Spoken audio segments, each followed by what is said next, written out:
All right, I want to talk about the Galileo Gambit. Criticism does not equal truth. That's what I want to talk about in this video, and how this shows up in our virtual, literal treasure hunting, and our gameplay, and our decision making in life and other places. And it's an interesting one because there are two sides to this. In some cases, when you start receiving a lot of criticism from people, it can cause self-doubt and you believe that you're wrong. And in other situations, you start getting criticized and you consider it almost as evidence or proof that you're right.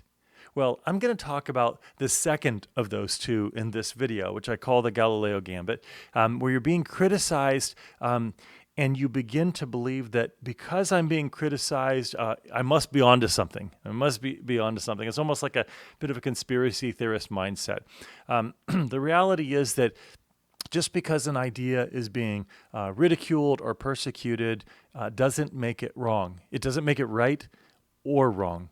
This persecution or ridicule is independent of whether it is true or false.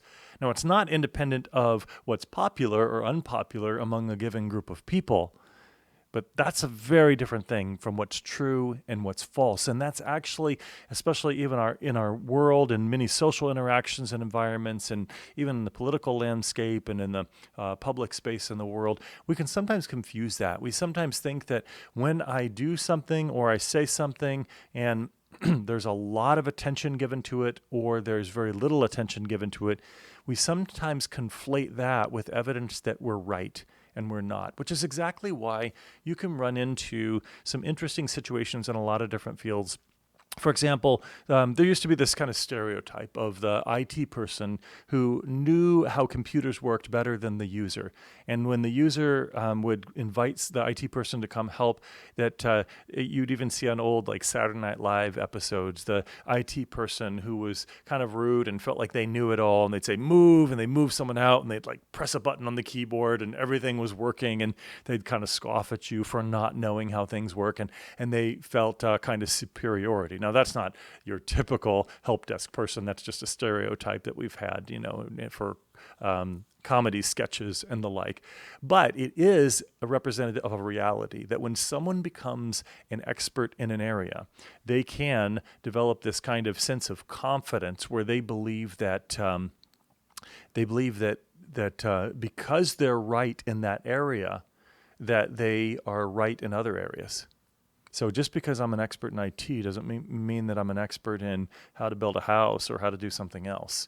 And we get this kind of confidence in one area, and we confuse it as evidence that we're really good in another area. And then when we start getting criticized in that other area, we think, well, they just don't realize how brilliant I am, how smart I am. Maybe we don't say that directly. That sounds a little bit arrogant, but somehow inside there's a little tendency to think that way. And we all are susceptible to that. We all fall into that at times. I even think about that with videos that I create, and I try to create these videos with a measure of humility, knowing that I am on a learning journey and inviting you in with me. I am not trying to come on this YouTube channel and claim that I've got it all figured out, so just do what I say exactly.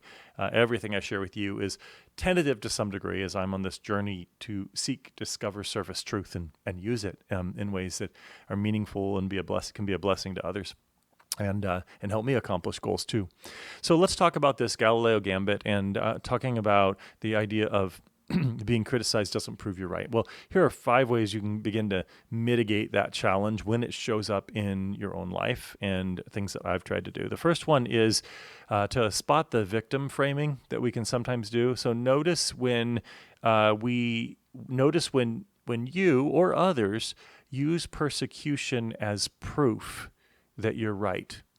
Now, it's perfectly fine to note that you're being persecuted or ridiculed or judged or something for your position. But again, it's really important to acknowledge that that is not proof that you're right or that you're wrong.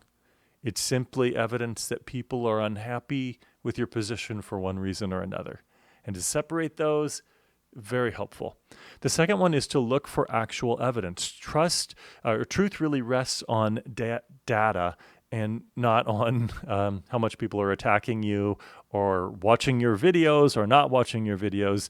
Truth rests on reality and on the data. And don't just go so far in the data as to support what you want to be true.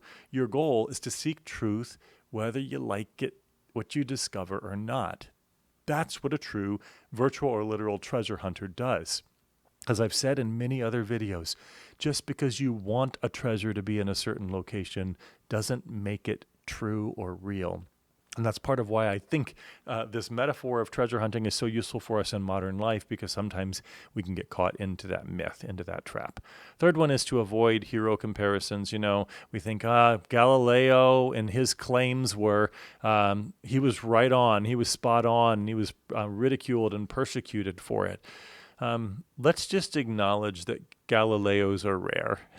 Most of us aren't him in every situation where we're claiming something and we have people who maybe aren't happy with our claim. Let's just approach it with a measure of humility. Now, maybe it's true that you're right and you're being ridiculed or criticized or even persecuted for it, but they're not the same thing. The fourth one then is to test your claim. So separate who's saying it from what's being said. And so this is true for your own claims, but then when people start criticizing you, take out the emotion and actually just take the statement and the claim independent of the emotion and all of those other things, and just assess it on the basis of the merit of the statement itself. Is it supported with real evidence, and is that evidence accurately represented and accurately reported? Does it fit the circumstances well? So being dispassionate and actually just kind of taking that out can be really helpful. And I've actually found that helpful in my conversation with people when we're trying to solve a problem together in a game environment or a real world environment in work or wherever. And I see that people are getting pretty passionate and they're emotionally attached to their position, and maybe they're critical of mine for that reason. I can try to step out and see if we can't pull the emotion out for a moment and just assess the statement in and of itself. Now, there are times where there's an interpersonal dynamic where that's not the appropriate thing to do and that's not useful.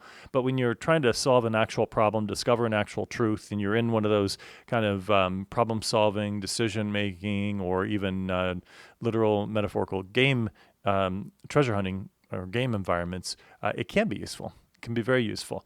And then the fifth one is to defend with proof. So support your ideas with evidence, and give a lot of credibility, give a lot of merit and respect to evidence, and look for evidence, and begin to learn to take the posture of, rather than just saying this is right or this wrong, being able to say, well, there seems to be significant evidence that this is worth considering further.